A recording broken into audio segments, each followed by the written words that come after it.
हाय बच्चे, कैसे हैं आप लोग। सेट नंबर 29 में आपका स्वागत है। और एनटीपीसी ग्रुप एनटीपीसी के लिए जो हम लोग डिस्कशन करा रहे हैं वॉल्यूम 3 का, उसका पहला जो सेट से लेकर के 29वां सेट पर हम लोग पहुंच गए हैं। और 29वें सेट में आप सभी बच्चों का स्वागत है बच्चे। चलिए देखते हैं बच्चे आज क्या प्रश्न क्या है। सीधे चलते हैं आपको 80 नंबर प्रश्न पर। यहाँ देखिए 80 नंबर प्रश्न क्या कह रहा है, तो देख लीजिए। हाँ, ये पीछे हो गया। तो समान रासायनिक गुण वाले दो तत्वों के निम्नलिखित में से कौन सा विकल्प सही है। समान रासायनिक गुण वाले तत्वों, तो तत्वों के संयोजी इलेक्ट्रॉन की संख्या भिन्न होगी, गलत बात है बच्चे। ठीक है, तत्वों के परमाणु द्रव्यमान भिन्न होंगे, गलत बात है बच्चे। तत्वों में संयोजी इलेक्ट्रॉन की संख्या समान होगी। अगर उसका समान रासायनिक गुण है दो तत्वों का, तो तभी वो समान रासायनिक गुण हो सकता है जब उसका क्या हो कि संयोजी इलेक्ट्रॉन की संख्या उसमें समान हो। अब आपके दिमाग में चल रहा होगा संयोजी इलेक्ट्रॉन, तो किसी तत्व के परमाणु के अंतिम कक्षा में जो इलेक्ट्रॉन होता है उसे हम संयोजी इलेक्ट्रॉन कहते हैं। तत्व के परमाणु के अंतिम कक्षा में इलेक्ट्रॉन, तत्व के परमाणु के अंतिम कक्षा में जो इलेक्ट्रॉन होगा उसे हम संयोजी इलेक्ट्रॉन कहते हैं। तो तत्व के परमाणु के अंतिम कक्षा में इलेक्ट्रॉन को कहा जाता है संयोजी इलेक्ट्रॉन। तो ध्यान में रखिएगा, तत्व के परमाणु के अंतिम कक्षा में जो इलेक्ट्रॉन अवेलेबल होगा उसे ही संयोजी इलेक्ट्रॉन कहते हैं। बाकी इलेक्ट्रॉन को हम लोग कोर इलेक्ट्रॉन कहते हैं। कौन सा इलेक्ट्रॉन कहेंगे? कोर इलेक्ट्रॉन कहेंगे। इसी संयोजी इलेक्ट्रॉन पर किसी तत्व का रासायनिक गुण निर्भर करता है। चलिए देखते हैं नेक्स्ट क्वेश्चन को। आवर्त सारणी का सर्वाधिक विद्युत ऋणात्मक तत्व कौन है? तो बच्चे तीन बातें यहां पर बताना चाहूंगा कि सबसे अधिक विद्युत ऋणात्मक तत्व क्या होता है? फ्लोरीन होता है। फ्लोरीन सबसे अधिक विद्युत ऋणात्मक तत्व होता है। इससे अधिक विद्युत ऋणात्मक कोई भी नहीं होता है, और यह सबसे अधिक विद्युत ऋणात्मक तत्व है। और याद रखना है इसकी इलेक्ट्रॉन नेगेटिविटी सबसे अधिक होती है। यह जो है हेलोजन है और 7वें वर्ग में पाया जाता है। और आवर्त सारणी में बाएं से दाएं जाने पर हमारा क्या होगा कि विद्युत ऋणात्मकता का मान बढ़ता है। और सबसे अधिक क्या हुआ? फ्लोरीन। उसके बाद क्या होगा? क्लोरीन। उसके बाद क्या हुआ? ब्रोमीन। और सबसे कम की बात अगर करें तो सबसे कम जो है विद्युत ऋणात्मकता वो फ्रांसीसियम का होता है। कितना होगा? फ्रांसीसियम का 0.7 होता है, जबकि आपके फ्लोरीन का 3.9 होता है बच्चे। तो आंसर हो जाएगा ए नंबर। और आधुनिक आवर्त सारणी की बात अगर करेंगे तो आधुनिक आवर्त सारणी में 18 वर्ग और 7 आवर्त होते हैं। 7 आवर्त होते हैं। चलिए देखते हैं नेक्स्ट क्वेश्चन को क्या कह रहा है कि ये देख लीजिए, परमाणु त्रिज्या की गणना डैश में की जाती है। तो परमाणु त्रिज्या की गणना एक्चुअली एंगस्ट्रम में की जाती है। एक एंगस्ट्रम बराबर 10⁻⁻10 मीटर होता है। क्योंकि यहाँ एंगस्ट्रम नहीं दिया हुआ है तो आप मार सकते हैं नैनोमीटर। क्या मार सकते हैं?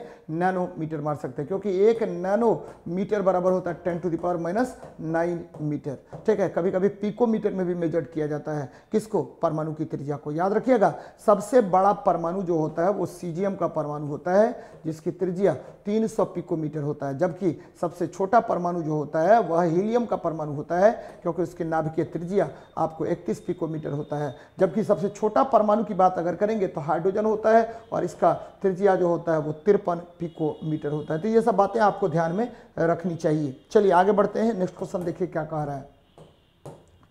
कार्बोक्सिलिक अम्ल को सोडियम या पोटेशियम क्षार का भी कहा जाता है। देखिए, कार्बोक्सिलिक अम्ल के सोडियम या पोटेशियम क्षार का डैश भी कहा जाता है। तो कार्बोक्सिलिक अम्ल का, ठीक है, कार्बोक्सिलिक अम्ल का जो क्षारक होगा वो क्या कहलाएगा? तो साबुन कहलाएगा बच्चे। क्यों बच्चे ऐसा क्या है?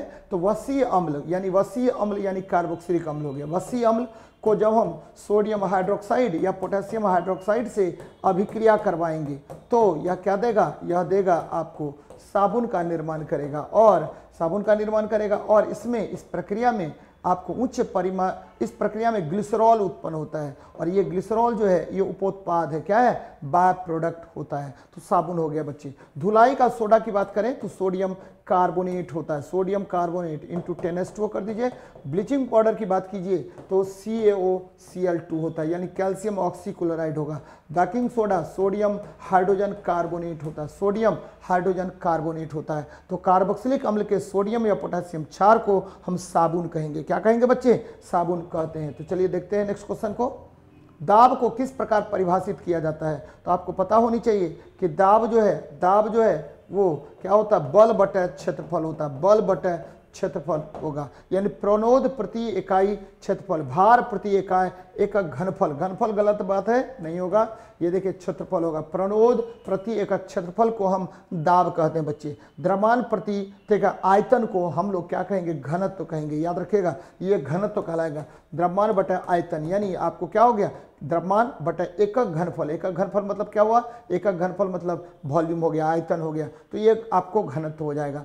बाकी तो कुछ होगा नहीं बच्चे, तो ध्यान में रखिएगा कि दाब को किस प्रकार परिभाषित करते हैं, तो प्रणोद प्रति एकक क्षेत्रफल, और इसका मात्रक हो जाएगा न्यूटन पर मीटर स्क्वायर, और इसी को हम पास्कल भी कहते हैं, क्या कहेंगे, पास्कल भी कहा जाता है। तो चलिए आगे बढ़ते हैं, नेक्स्ट देखते हैं, यदि किसी गतिमान पिंड की चाल दोगुनी कर दी जाए तो क्या होगा बच्चे। तो यदि किसी गतिमान पिंड की चाल को हम दोगुना कर देते हैं तो आपको पता है संवेग बराबर क्या होता है, संवेग बराबर होता है द्रव्यमान गुना वेग। अगर चाल को दोगुना कर देंगे तो उसका संवेग क्या हो जाएगा, दोगुना हो जाएगा, यानी P1 बराबर 2mv यानी 2p हो जाएगा बच्चे। और उसकी स्थितिज ऊर्जा पर कोई प्रभाव नहीं पड़ेगा। गतिज ऊर्जा की बात करेंगे तो काइनेटिक एनर्जी बराबर क्या होता है, हाफ mv² होता है, तो ये 4 गुना हो जाएगा वेग के 2 गुना होने पर। तो यहाँ देख रहे हैं त्वरण 2 गुना गलत बात है, गति स्थितिज ऊर्जा कोई बात नहीं है, ये भी गलत हो गया, इसका संवेग 2 गुना हो जाएगा, क्या हो जाएगा, संवेग 2 गुना हो जाता है। तो आंसर हो जाएगा कौन, ए नंबर आंसर हो जाएगा। चलिए देखते हैं नेक्स्ट क्वेश्चन को। परागन के बाद डैश होता है, तो परागन के बाद क्या होगा, जब भी परागन होगा तो फर्टिलाइजेशन प्रारंभ हो जाएगा, और उसके बाद क्या होगा, उर्वरन होगा, और आपको बीजों का निर्माण हो जाएगा, फिर जाके फसलों का उत्पादन होगा, यानी उर्वरन की बात कर रहे हैं, क्या कर रहे हैं, उर्वरन की बात करेंगे।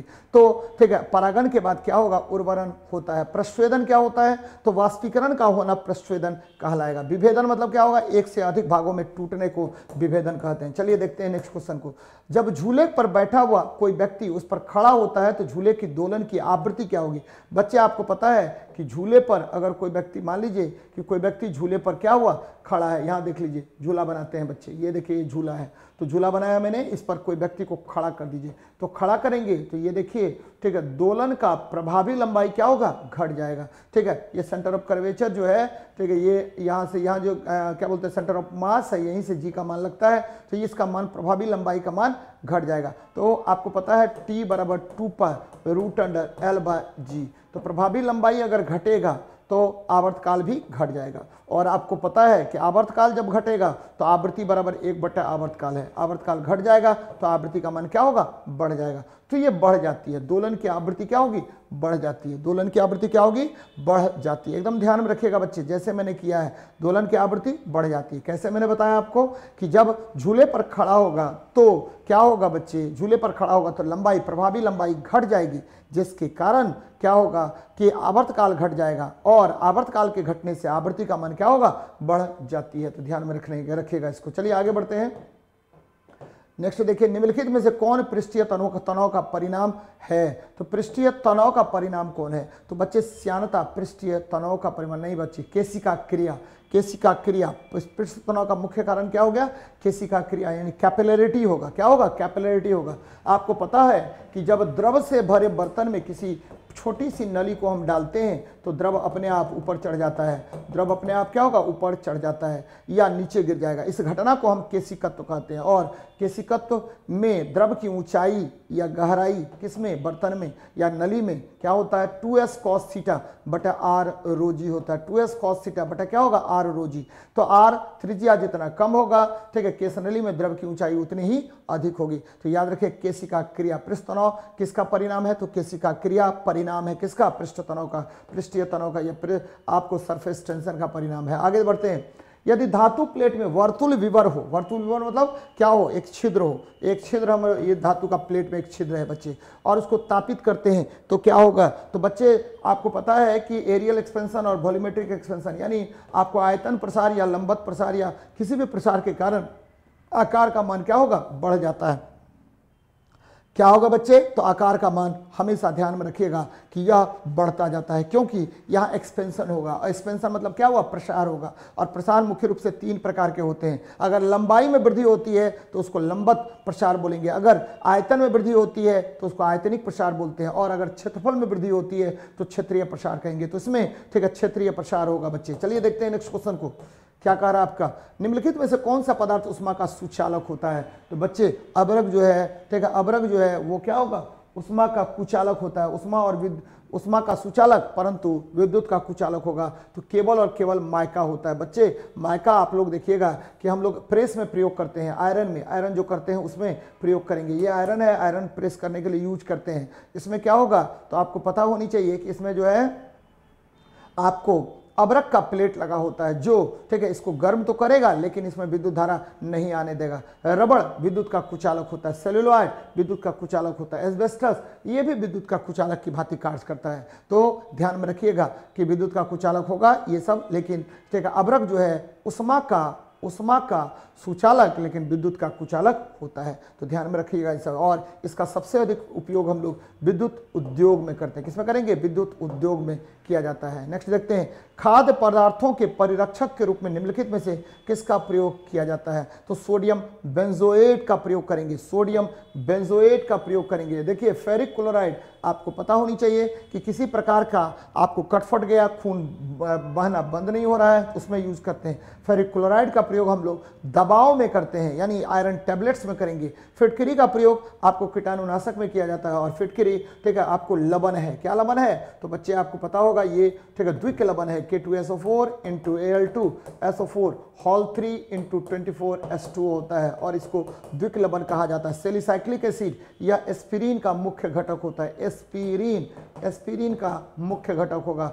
एस्पिरिन एसिटाइल सेलिसाइक्लिक एसिड का बना होता है, जबकि सोडियम बेंजोएट यहाँ देखिए C6H5COONA होता है, सोडियम बेंजोएट कहा जाता है, और इसका उपयोग हम लोग खाद्य पदार्थों के परिरक्षण में करते हैं। बच्चे चलिए देखते हैं नेक्स्ट क्वेश्चन को।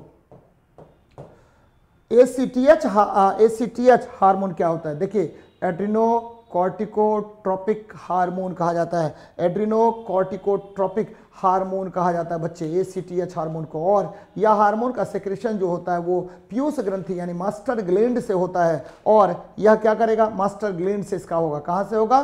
तो मास्टर ग्लैंड से यह बाहर निकलता है। और पीयूष ग्रंथि जो है, आप बार बार मैं बताता हूं बच्चे, पीयूष ग्रंथि जो है यह क्या होता है? यह जो है मास्टर ग्लैंड कहलाता है, और ये सभी जितने भी चीजें हैं उसको नियंत्रित करने का कार्य करता है। तो कहाँ से स्रावित होगा? तो ये स्रावित होगा कहाँ से? तो बच्चे पीयूष ग्रंथि से स्रावित होगा। और यह नियंत्रित किसको करेगा? तो यह एड्रिनल ग्लैंड को नियंत्रित करता है, एड्रिनल ग्लैंड को नियंत्रित करता है, एड्रिनल कॉर्टेक्स के स्राव का नियंत्रण करने का कार्य करता है ACTH, और इसको बोलते हैं एड्रिनो कॉर्टिकोट्रोपिक हार्मोन कहते हैं बच्चे। चलिए नेक्स्ट देखते हैं, ध्यान में रखिएगा, बार बार मैं बताता हूं इसको। यहाँ देखिए मानव शरीर में सबसे लंबी कोशिका कौन है? तो बच्चे मानव शरीर की सबसे लंबी कोशिका तंत्रिका कोशिका होती है। और याद रखिएगा कि तंत्रिका कोशिका का जो ठीक है फंक्शनल यूनिट होता है, कार्यकारी घटक होता है, उसको हम न्यूरॉन्स कहते हैं। क्या कहते हैं? न्यूरॉन्स कहते हैं। रक्त आपको पता होगा, तो रक्त जो है RBC,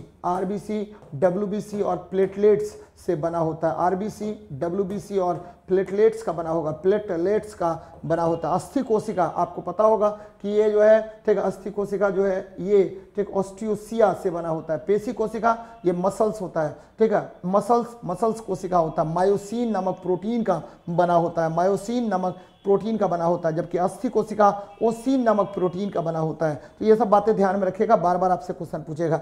सबसे बड़ी कोशिका जो होती है वह कौन होता है बच्चे? तो ये होता है ऑस्ट्रिच का अंडा होता है सबसे बड़ी कोशिका, जबकि सबसे छोटी कोशिका जो होती है बच्चे वो होता है माइकोप्लाज्मा गैलीसेप्टिकम, माइकोप्लाज्मा गैलीसेप्टिकम होगा। तो ये सब ध्यान में रखनी चाहिए आपको। आगे बढ़ते हैं, पुष्पहीन पादपों को क्या कहा जाता है? तो बच्चे पुष्पहीन पादपों को ध्यान में रखिएगा हम लोग क्रिप्टोगेम कहेंगे, ठीक है क्रिप्टोगेम्स कहा जाता है। पौधे बीजाणु जनक होते हैं और जनन की क्रिया बीजाणुओं के द्वारा होती है। ध्यान में रखिएगा बीजाणुओं के द्वारा जनन की क्रिया होगी। टेरिडोफाइटा इस समूह में, इस समुदाय में टेरिडोफाइटा जो होता है, इसमें देखिए टेरिडोफाइटा है क्रिप्टोगेम। तो आंसर हो गया डायरेक्ट, मान लीजिए क्या, ठीक है क्रिप्टोगेम। और इसे जो पुष्पविहीन पादप होता है, देखिए ब्रायोफाइटा जो होता है, ब्रायोफाइटा ये क्या होता है? तो ये जो है आपको उभयचर पादप होता है, उभयचर पादप होता है, यानी दोनों चीज पर रहेगा, यानी आपको ठीक है आपको स्थल पर भी और जल दोनों में निवास करने का कार्य करता है। यहाँ देखिए फेनरोगेम क्या होता है? तो बच्चे फेनरोगेम्स होता है एक विशेष प्रकार की गंध होगी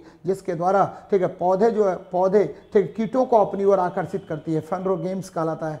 थैलोफाइटा देखिए थैलोफाइटा, ठीक है थैलोफाइटा जो है ये भी एक पादप वर्ग होता है, एक पादप वर्ग होता है। टेरिडोफाइटा इस समुदाय के पौधे में क्या होगा, संवहन ऊतक पूर्ण रूप से विकसित नहीं होते, परंतु जाइलम और फ्लोएम, ठीक है, में सह कोशिकाएं नहीं पाई जाती, ध्यान में रखिएगा, ठीक है।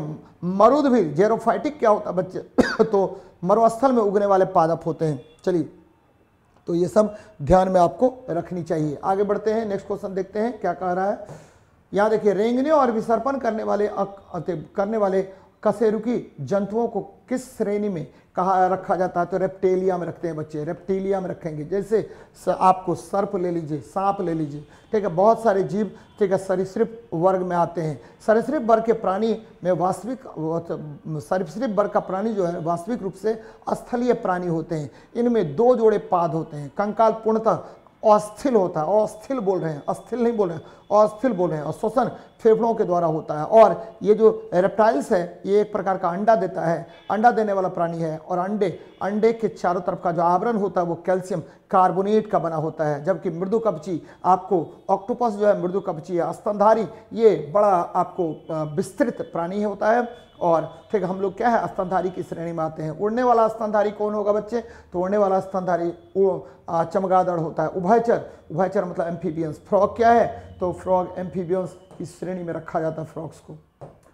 चलिए, विटामिन डी अनिवार्य है, तो बच्चे विटामिन डी जो है ये क्या करेगा, तो विटामिन डी जो है ये ऑस्टियो आर्थराइटिस से बचने, ये मजबूत तथा स्वस्थ अस्थियां बनाने के लिए अनिवार्य है। तो मजबूत तथा स्वस्थ, ठीक है, आपको भोजन में कैल्शियम सबसे अधिक, देखिए अनिवार्य बोल रहा है क्वेश्चन, ये भी इसके लिए भी आवश्यक है, इसके लिए भी आवश्यक है, और इसके लिए भी, लेकिन सबसे अधिक आवश्यक इसके लिए, तो भोजन से कैल्शियम के अवशोषण के लिए विटामिन डी आवश्यक होता है, और इसका संश्लेषण मानव के त्वचा में होता है, मानव के त्वचा में होगा। और यह जो है विटामिन डी को हम कैल्सिफेरॉल कहते हैं, और यह हमारे लिए बहुत बहुत लाभदायक होता है बच्चे। क्या होगा, हमारे लिए बहुत बहुत लाभदायक होता है। तो भोजन से कैल्शियम के अवशोषण यानी विटामिन डी, और विटामिन डी कितने प्रकार के होते हैं, तो 3 प्रकार के विटामिन डी होंगे, D1, D2 और D3। विटामिन D1 और D2 को हम ऑर्गो कैल्सिफेरॉल बोलते हैं, जबकि विटामिन D3 को कोलिक कैल्सिफेरॉल कहा जाता है। तो आंसर हो जाएगा ए नंबर बच्चे, और यह त्वचा में संश्लेषित होता रहता है। और इसकी कमी से 2 प्रकार के रोग होते हैं, ठीक है, ऑस्टियोमलेशिया बुजुर्गों में या बड़ों में या वयस्कों में, और ठीक है बच्चों में रिकेट्स रोग होता है बच्चे। चलिए, तो ये आपका आज का सेशन है, और हम लोग मिलते हैं लास्ट सेट में, सेट नंबर 30 में। चलिए, जय हिंद, जय भारत।